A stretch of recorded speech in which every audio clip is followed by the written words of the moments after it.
Hello বন্ধুরা, নমস্কার সবাইকে। আশা করি সবাই ভালো আছেন। আজকে আমি মা কালীর একটা বাণী নিয়ে আসছি আপনাদের সামনে। মা কালী কীভাবে বাণী দিয়েছিলেন, কী কথা বলেছিলেন, সেগুলোই আজকে আপনাদের সাথে শেয়ার করব। আর হ্যাপি দেওয়ালি সবাইকে, দেওয়ালির অনেক অনেক শুভেচ্ছা সবাইকে। সামনেই তো দেওয়ালি, কালকেরে হলো আমাদের সেই 101টা প্রদীপ দেওয়ার দিন। সবাই আর কি দেওয়ালির প্রণাম নেবেন।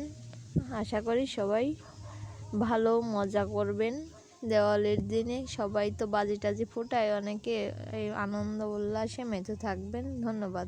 এবার আমি চলে আসি মা কালীর বাণী কথা নিয়ে। মা কালীর বাণী বলতেই হলো তার মন্ত্র, তার ধ্যান মন্ত্র এবং বাণীগুলোকেই বোঝানো হয়, যা তার ভক্তরা উপাসনা এবং প্রার্থনার জন্য ব্যবহার করে।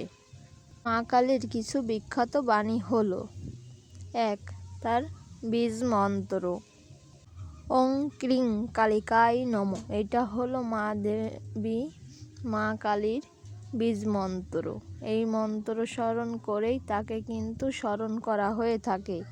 আমাদের যারা হিন্দু ধর্মে আছে, তারা যারা মা কালীর ভক্ত, তারা কিন্তু এই ওং ক্রিং কালিকায় নমঃ এই মন্ত্রটা বলেই কিন্তু তার পূজা অর্চনা শুরু করে থাকেন। এবারে আমি আসি দক্ষিণা কালিকায় মন্ত্র নিয়ে। দক্ষিণা কালিকায় মন্ত্র হলো ক্রিং ক্রিং ক্রিং হি ক্রিং দক্ষিণা কালিকায় হিরিং হিরিং হিরিং কিরিং কিরিং হং স্বাহা।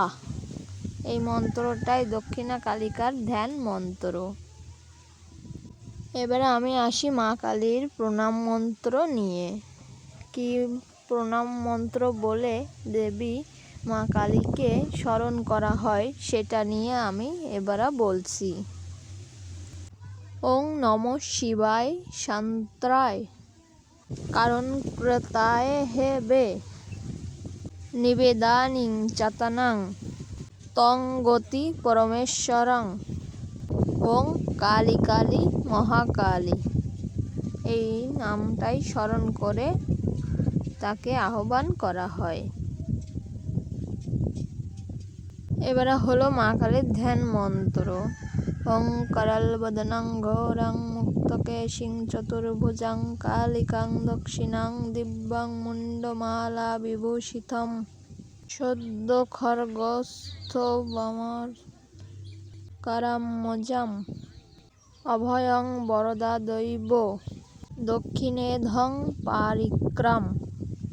এই ধ্যান মন্ত্রটাই আসলে জপ করা হয়ে থাকে। এখন রামকৃষ্ণ একটি বাণী দিয়েছেন, এই বাণীটাও আমরা স্মরণ করে থাকি। মা কালী পূজা অর্চনা করার জন্য আমরাও এই ধ্যান মন্ত্রটা উচ্চারণ করে থাকি। এবার বলি মা কালী তার পরম ভক্ত শ্রী রামকৃষ্ণ কি বাণী দিয়েছেন।